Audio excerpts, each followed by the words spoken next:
Empezamos hoy con el movimiento de proyectiles. ¿Verdad?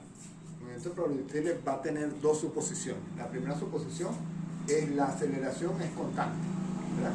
Hay aceleración constante y es de la gravedad. La aceleración es la gravedad y está dirigida hacia abajo. La aceleración de la gravedad, recordemos que es 9,8 metros sobre segundo al cuadrado.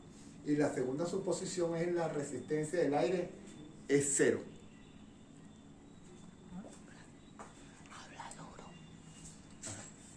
El movimiento de proyectiles se representa como dos movimientos. ¿Verdad? Como un movimiento de una partícula bajo velocidad constante en la dirección de x. Y segundo, como un movimiento de una partícula bajo aceleración constante. Es decir, caída libre en la dirección de y. Entonces, supongamos que tenemos el eje x y el eje y. En este punto va a ser el inicio del lanzamiento del proyectil, ¿verdad? Se dispara el proyectil con una velocidad v sub i. Recordemos cuando vimos vectores, ¿verdad? Que esa componente de v sub i se puede escribir como velocidad v sub i. Se puede escribir como un componente en el eje x, como decir vxi, y un componente en el eje y, vyi, ¿verdad? Y tiene un ángulo de salida θ i. En un punto B cualquiera del lanzamiento del proyectil, vemos como V sub xi, que siempre vamos a tener en rojo, ¿verdad? Está con un ángulo θ con respecto a la velocidad del proyectil en el punto B. Y seguimos teniendo la velocidad de V sub y es hacia arriba. En el punto C, que va a ser el máximo o el punto más alto donde va a llegar el proyectil, ¿verdad? La velocidad en y, ¿verdad? Es igual a 0. Y la velocidad del proyectil en B es igual a BC, B en el punto C, ¿verdad? Entonces, veamos cómo en el punto D tenemos otra vez el proyectil, pero ahora va bajando, ¿verdad? Y vemos como el componente de la velocidad en el eje y es hacia abajo y el componente en la velocidad en x está siempre dirigida hacia el este, hacia el eje de las x positivas.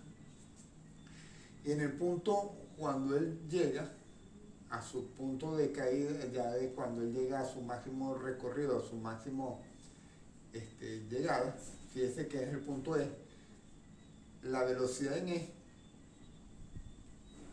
tiene también su componente en θ, con su v sub xi y v sub y. Fíjese que aquí dice v sub xi, es decir, que es la misma velocidad v sub xi cuando comienza el lanzamiento, ¿verdad? El v sub y va a variar porque sabemos que velocidad en y está con aceleración constante, en tanto que la velocidad en el eje de las x o el componente de la velocidad en x tiene una velocidad constante en el eje de las x, y en el eje de las y ahí sí tiene la aceleración, que es de la caída libre. Entonces, viéndolo desde el punto de vista de un triángulo, ¿verdad? Tenemos la velocidad v sub x aquí, ¿verdad? Una velocidad cualquiera, en este caso la velocidad v, vector velocidad, y este es el ángulo θ, ¿verdad? De ahí podemos decir que v sub xi, ¿verdad? Este es v sub y, ¿verdad? Y este sería v sub x, v sub x.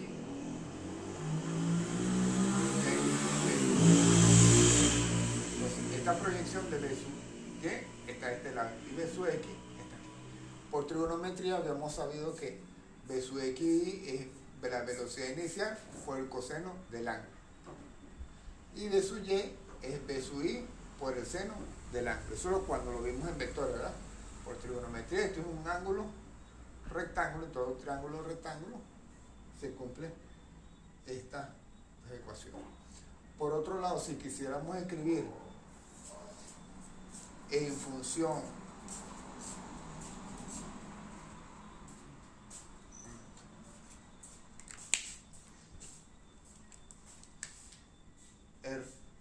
en función de la distancia, ¿verdad? Este vector RF es el vector referido a la distancia, ¿verdad? O el recorrido como tal, va a depender del recorrido inicial como vector por la velocidad inicial, por el tiempo, por un medio de gravedad por tiempo al cuadrado. Es una fórmula genérica. Ahora bien, ya teniendo esa idea, vamos a ver lo que es alcance horizontal y altura máxima, ¿verdad?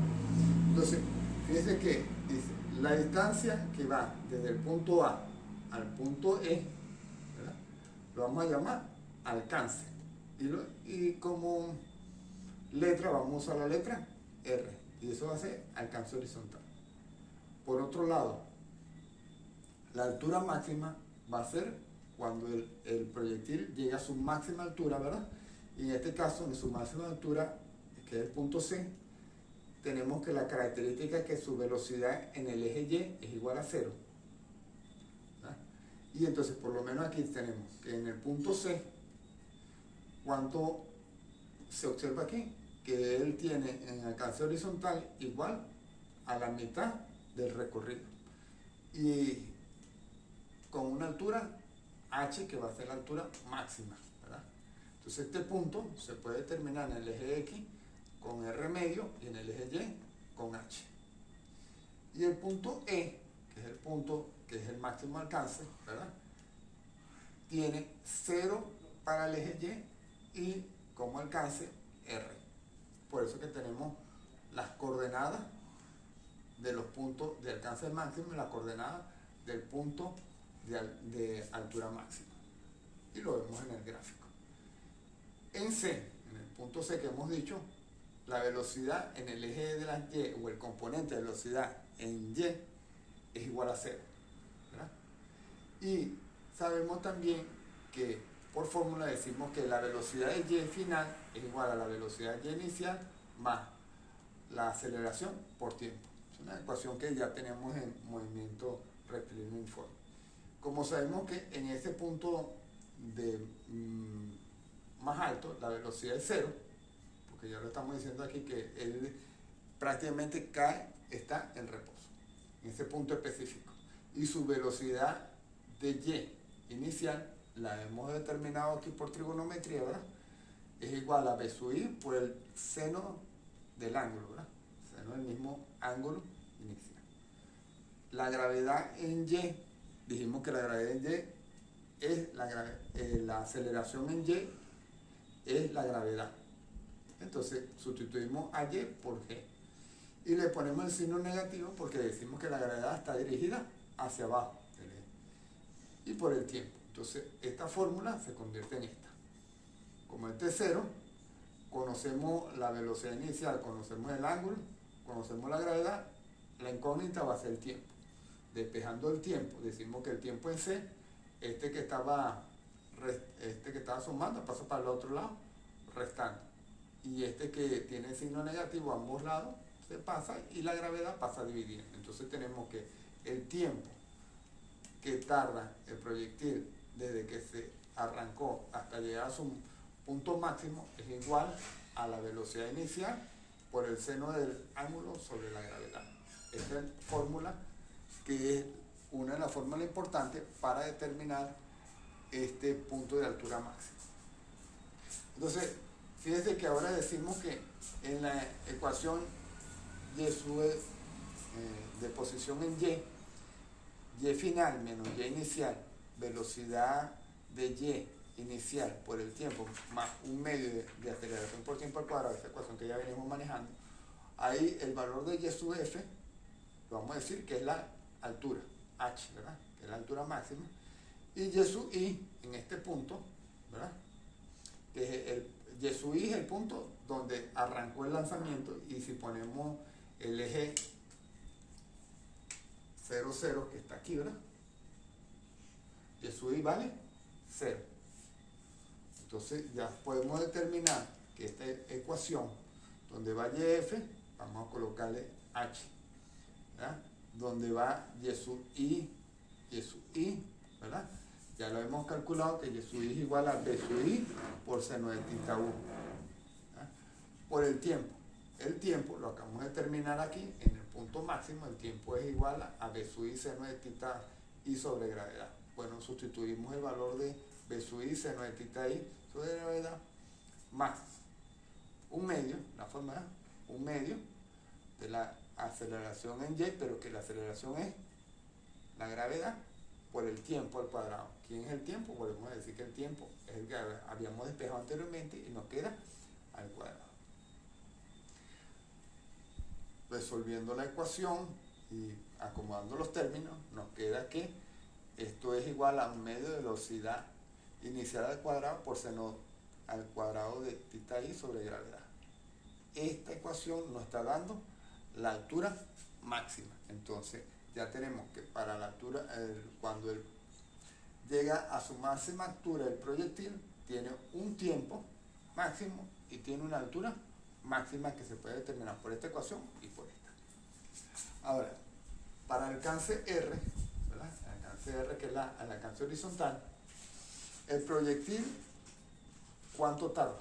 Si conseguimos el tiempo que está en su máxima altura y dijimos que él ha recorrido la mitad del alcance máximo, entonces fácilmente podemos decir, y que ya dijimos que la suposición que no hay resistencia, la resistencia del aire es cero, entonces podemos determinar que el tiempo que va desde A hasta E va a ser igual a 2 veces el tiempo que tardó él al llegar a su punto máximo. Siendo así, ya tenemos esta ecuación determinada del tiempo. Ahora, por otro lado, sabemos que la ecuación en el eje de las X para un movimiento rectilíneo uniforme, bueno, es igual a X sub I, B sub I por T, más un medio de aceleración por tiempo al cuadrado. Pero por otro lado, hemos dicho que el movimiento de una partícula bajo velocidad constante en la dirección de X. Entonces, en la dirección de X tenemos la velocidad es constante, no hay aceleración. Entonces, la fórmula va a ser igual a el alcance, va a estar por velocidad por tiempo. Nada más. No necesitamos nada. Es decir, toda esta ecuación se hace esto cero y esto se elimina porque no hay gravedad. Nos queda BI por T. Entonces estamos diciendo que XE, el punto XE es igual a R, porque ya dijimos que lo vamos a llamar R. El punto inicial, como lo colocamos en el punto 00, es igual a 0. La velocidad inicial en X es igual a la velocidad final en Y. Esto lo estamos viendo en el dibujo, que la velocidad de BXI se mantiene en todos los puntos, ¿verdad? BXI. O sea que la velocidad inicial en el componente de la velocidad en X inicial va a ser el mismo componente de la velocidad en X final, porque la velocidad es constante. Y por otro lado, por trigonometría hemos llegado a que el componente en X es igual a B sub I coseno de tita. Y lo volvemos a escribir aquí. Ya sabemos que la aceleración es cero porque la velocidad es constante. Entonces, si tenemos que la ecuación queda R es igual a velocidad en Y por el tiempo desde que va desde 0 hasta el punto E. Bueno, entonces R, que vale B sub BX, vale B sub 1 coseno de tita. B sub 1 coseno de tita. ¿Y cuál es el tiempo? El tiempo en E, ¿verdad? Habíamos dicho que el tiempo en E era igual a 2 veces el tiempo en C. ¿Cuánto vale el tiempo en C? El tiempo en C, B sub I, seno de tita I sobre gravedad. Entonces lo que hacemos es colocar 2 veces B sub I, seno de tita I sobre gravedad. 2 veces. Bueno, realizando las ecuaciones correspondientes y reordenando términos, nos quedaría aquí el 2 sobre gravedad, lo ponemos afuera, B sub I por B sub I al cuadrado, seno de tita I por coseno de tita I.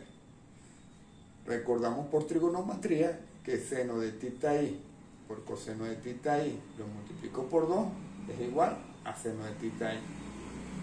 Entonces, si eso es así, ya tenemos el 2, tenemos semetita ahí, tenemos cosemetita ahí, podemos escribir entonces la fórmula de la siguiente manera. R es igual a B sub I al cuadrado seno de 2 tita sobre gravedad. Esta es la fórmula del alcance horizontal. Y para lo mejor es un ejemplo. Veamos el ejemplo. El ejemplo dice así. Una piedra es lanzada hacia arriba desde lo alto de un edificio con un ángulo de 30 grados. ¿Viste? Aquí tenemos el edificio y aquí tenemos el lanzamiento a un ángulo tita, ¿verdad? Pero ese ángulo vale 30 grados. Con la horizontal, aquí ponemos la horizontal.